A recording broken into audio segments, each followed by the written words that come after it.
ம் ஆ பிங்கூஸ் வேர்ல்டு. நம்ம இன்னைக்கு பார்க்க போகிற கதை ஒரு ஆப்பிள் மரத்துக்கும் ஒரு குட்டி பையனுக்கும் நடுவில் இருக்கிற அன்பை பற்றி. வாங்க கதைக்குள்ளே போகலாம். ஒரு மலையடிவாரத்தில் ஒரு ஆப்பிள் மரம் இருந்துச்சு. அந்த ஆப்பிள் மரத்தை பார்க்க ஒரு குட்டி பையன் எப்பயுமே வருவான். தன்னோட ஓய்வு நேரங்கள்லேயும் தன்னோட ஸ்கூல் முடிஞ்சதுக்கப்புறமும் அந்த ஆப்பிள் மரத்தை பார்க்குறதுக்கு வருவான். வந்து அந்த ஆப்பிள் மரத்து கூட விளையாண்டுட்டு நிழலில் ஓய்வு எடுத்துட்டோம், மரத்துலேருந்து ஆப்பிள் பறித்து சாப்பிட்டுட்டோ இப்படி சந்தோஷமாக தன்னோட நாட்களை வந்து கழிச்சிட்டு இருந்தான். அந்த சிறுவன் வளர வளர அந்த ஆப்பிள் மரத்தை பார்க்குற நாட்களும் கம்மியாச்சு.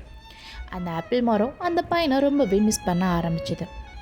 கொஞ்ச நாளைக்கு அப்புறம் அந்த பையன் ஒரு நடுத்தர வயதுள்ள பையனாக வந்து அந்த ஆப்பிள் மரம் முன்னாடி வந்து நிற்கிறான். அந்த ஆப்பிள் மரத்துக்கு அந்த பையனை பார்த்ததும் ரொம்ப சந்தோஷம். என் செல்லமே, எப்படி இருக்கிறா?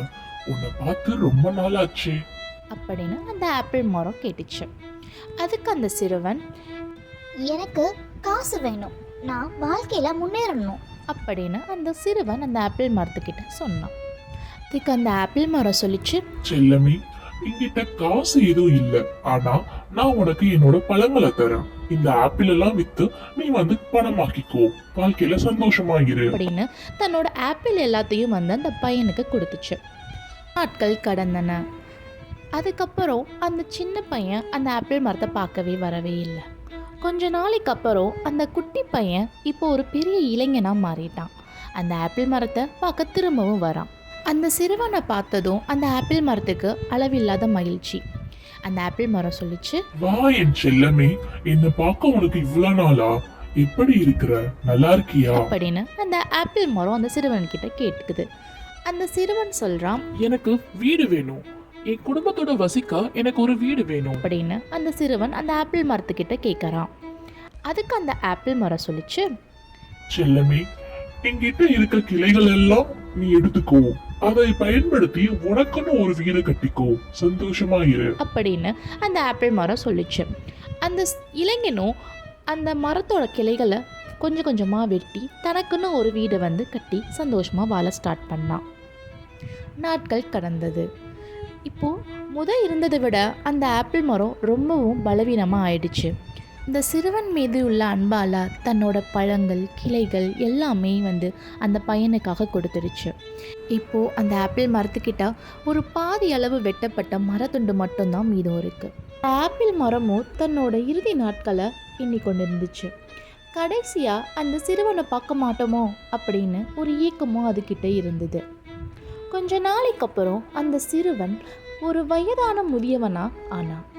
அந்த ஆப்பிள் மரத்தை பார்க்கறதுக்கு வந்தான். அந்த சிறுவனை பார்த்ததும் அந்த ஆப்பிள் மரத்துக்கு அளவில்லாத மகிழ்ச்சி.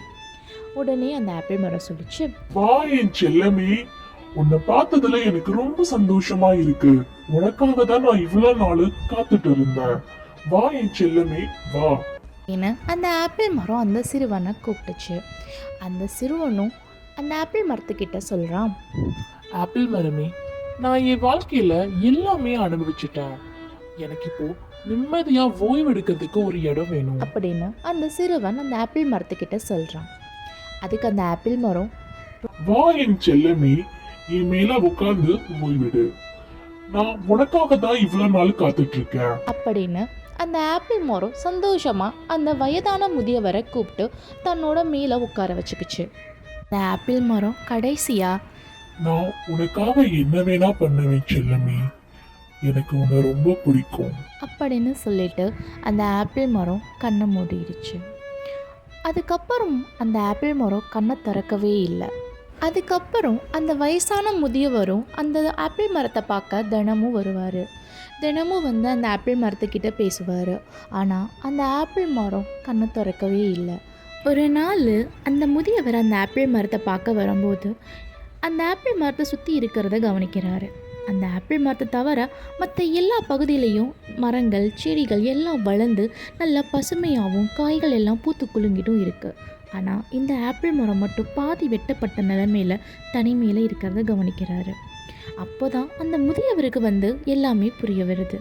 அந்த ஆப்பிள் மரம் தான் மேலே எவ்வளோ அன்பு வச்சுருக்கணும், தனக்காக எல்லாத்தையுமே சாக்ரிஃபைஸ் பண்ணதும் அந்த முதியவருக்கு புரிய வருது. அந்த முதியவர் அதுக்கப்புறம் ஒரு முடிவெடுக்கிறாரு. தன்னோட இறுதி காலம் வரைக்கும் அந்த ஆப்பிள் மரம் கூடவே இருக்கணும்னு முடிவு பண்ணுறாரு. அதனால் அந்த ஆப்பிள் மரம் இருந்த இடத்துக்கு பக்கத்துலேயே ஒரு வீடு கட்டி தன்னோட கடைசி நாள் வரைக்கும் அந்த ஆப்பிள் மரம் கூடயே வந்து செலவழிக்கிறாரு. The end.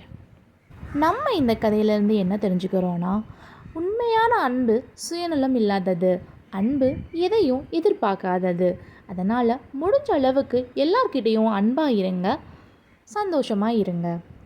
உங்களுக்கு இந்த ஸ்டோரி பிடிச்சிருந்துச்சுன்னா என் சேனலை லைக் பண்ணுங்கள், சப்ஸ்கிரைப் பண்ணுங்கள். It's me pink. பாய்.